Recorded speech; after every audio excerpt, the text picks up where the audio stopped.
आज आपल्या किचनमध्ये आपण सकाळचा झटपट नाश्ता म्हणजे कांदा पोह्याची रेसिपी बनवणार आहोत। तर चला रेसिपीला सुरुवात करूया। त्यासाठी इथे मी कढईमध्ये तेल घेतलं आहे। तर तेल गरम झाल्यानंतर आता त्यामध्ये आपल्याला शेंगदाणे चांगले भाजून घ्यायचे आहेत। शेंगदाणे चांगले कुरकुरीत होईपर्यंत आपल्याला भाजून घ्यायचे आहेत। आता शेंगदाणे चांगले कुरकुरीत झाले आहेत, आपण ते एका प्लेटमध्ये काढून घेऊया।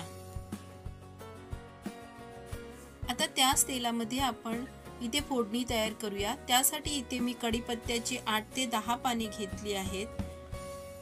त्यानंतर त्यामध्ये 2 कांदे बारीक चिरून घेतले आहेत। आता हे कांदे सोनेरी रंगावर येईपर्यंत आपल्याला चांगले परतून घ्यायचे आहेत। कांदा सोनेरी रंगावर परतल्यानंतर आता त्यामध्ये आपण मिरच्या घालून घेऊया आणि पुन्हा एकदा परतून घेऊया। त्यामध्ये हळद घालून घेऊया, थोडंसं चवीपुरतं मीठ घालून घेऊया आणि पुन्हा एकदा सर्व जिन्नस चांगले परतून घेऊ। सर्व जिन्नस परतून झाल्यानंतर इथे आपण पोहे घालून घेऊया। तर पोहे घालतानाचा माझा व्हिडिओ स्किप झाला आहे।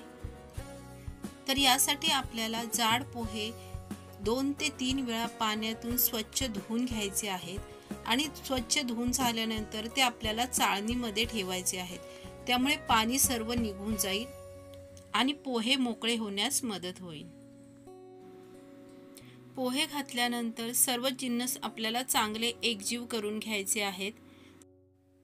साधारण 2 ते 3 मिनिटं आपण ते चांगले परतून घेऊया।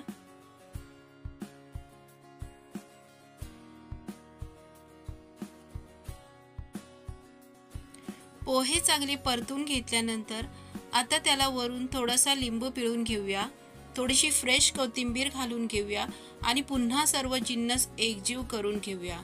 आता हे सर्व जिन्नस एकजीव झाल्यानंतर आता त्याला झाकण लावून 5 मिनिटं मंद गॅसवर आपल्याला वाफ देऊन घ्यायची आहे।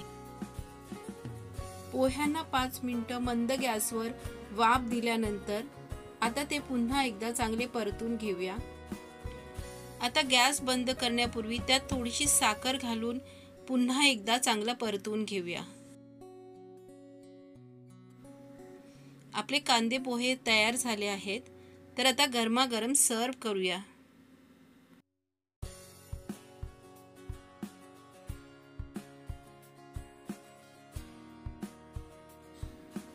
पोह्यांवरून थोडासा ओला नारळ किसून घालूया आणि त्यानंतर आपण तळून घेतलेले शेंगदाणे घालून घेऊया।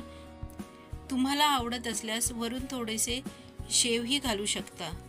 ही रेसिपी कशी वाटली ही कमेंट करून नक्की सांगा। आवडली असेल तर लाईक करा, शेअर करा आणि अशाच नवनवीन रेसिपींसाठी कविताची पाकशाळा चॅनलला सबस्क्राईब करा।